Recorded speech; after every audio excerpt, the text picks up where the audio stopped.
Termites to wood, ants to honey or sugar, vampires to humans, the Scars are vicious and considered pests to the world of Anthem. So join me today as we examine our first lore entry on the Scar faction. The Arcanist Trapped recorded this saying, "This wasn't just 4 or 5 insects, this was thousands, an entire colony working together to make arms and legs to become people."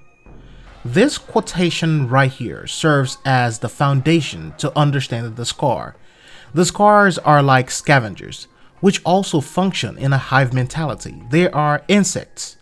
And for now, we know about the lower status but not the high rankings of these factions, not the elite soldiers or the queens. They have the hunters, the scrappers, and they also have the scouts. So why do they have these roles? Now the quick and easier answer is to say yes, ant colonies often have these roles. The Scars were said to be created by chaos, an event which occurred several years ago as a result of the actions of the Shapers. It is said that they entered into this world also using Shaper technology, and from what we have learned, Shaper technology can create multi-dimensional rifts and portals to create a two-way street. Their goal in this world is to seek out Shaper technology, and apparently they also have some sort of connection to the Shapers. This is what leads us to the question of, did the Scars follow the Shapers on their first visit to the world? If their desire is to get and use Shaper technology, if they are alien to this place, then they must have followed the Shapers. But that is also another question, another thing that we're going to address in another video.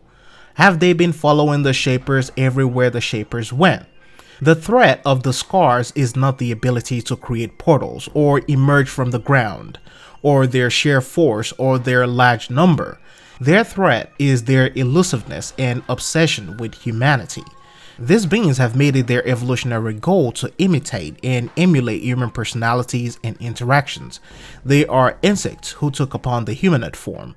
And while this may not startle you, the fear is that one day they may perfectly emulate the human form. They could infiltrate or invade human refuge cities. They could invade Fort Tarsus, as we know. The fact that they are insectoid also means their population is limitless, which means, without you knowing, they could replace every human around you. As far as we know, a large part of the planet is covered with this species. Perhaps these are some of the reasons why the Dominion choose to fight in a different way. More on these factions will be revealed later on in future videos over the course of the game, but until then, expect more Anthem, more faction coverages. It's DA signing out. I'll see you in the next one.